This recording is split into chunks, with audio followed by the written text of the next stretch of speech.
Titanic एक ऐसा जहाज़ है जिसके बारे में सालों बाद भी लोगों को सुनना और जानना पसंद है। टाइटैनिक के दुर्घटनाग्रस्त होने के दौरान कुछ गलतियां हुईं जिन्हें नज़रअंदाज किया गया। अगर ध्यान दिया गया होता तो कई लोगों की जान बच सकती थी। इन दिनों टाइटैनिक एक बार फिर चर्चा में है।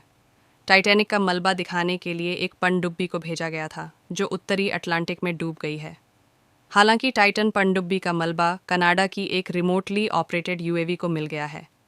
कहने को सालों बीत गए, लेकिन आज भी लोगों को इससे जुड़ी हर बात जानने मतें दिलचस्पी रहती है। बता दें कि टाइटैनिक सबसे बड़ा यात्री जहाज़ था। 10 अप्रैल 1912 को साउथहम्पटन से न्यूयॉर्क के लिए अपनी पहली यात्रा के लिए रवाना हुआ था।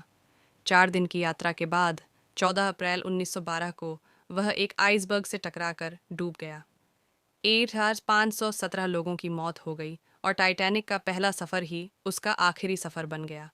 बताया जाता है कि अगर उस वक्त जहाज़ में कुछ बातों पर ध्यान दिया गया होता तो कई लोगों की जान बच सकती थी।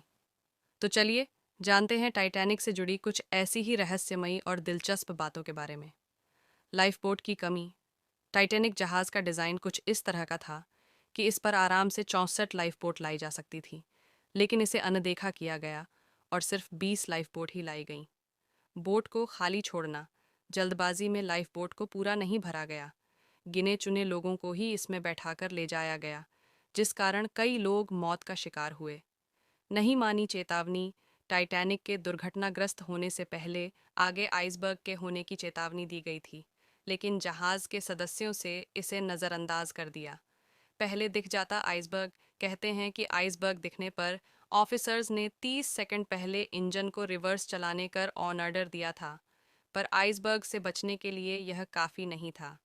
अगर 30 सेकंड पहले आइसबर्ग दिख जाता जो शायद टाइटैनिक डूबने से बच जाता। दूरबीन की कमी भी इसके दुर्घटनाग्रस्त होने का कारण है। क्रू मेंबर्स के पास दूरबीन नहीं थी। बताया जाता है कि जिस लॉकर में दूरबीन थी उसकी चाबी गुम हो गई थी, वरना दूरबीन की मदद से पहले से आइसबर्ग दिख जाता। टाइटैनिक जहाज़ 31 मार्च 1909 में बनना शुरू हुआ था और इसके बनने का काम 31 मई 1911 को ख़त्म हुआ। इसके बनने के दौरान ही 2 लोगों की जान चली गई और 246 लोग घायल हो गए थे। यह जहाज़ इतना शक्तिशाली था कि उसकी आवाज़ 16 किमी तक सुनाई दे सकती थी। जहाज़ के डूबने की खबर सुनने के बावजूद म्यूजिशियन गाने बजाते रहे।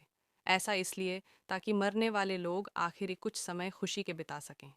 कहते हैं कि जिस आइसबर्ग से जहाज़ टकराया था वह 10,000 साल पहले ग्रीनलैंड से अलग हुआ था और टकराने के 2 हफ्ते बाद वह आइसबर्ग नष्ट हो गया।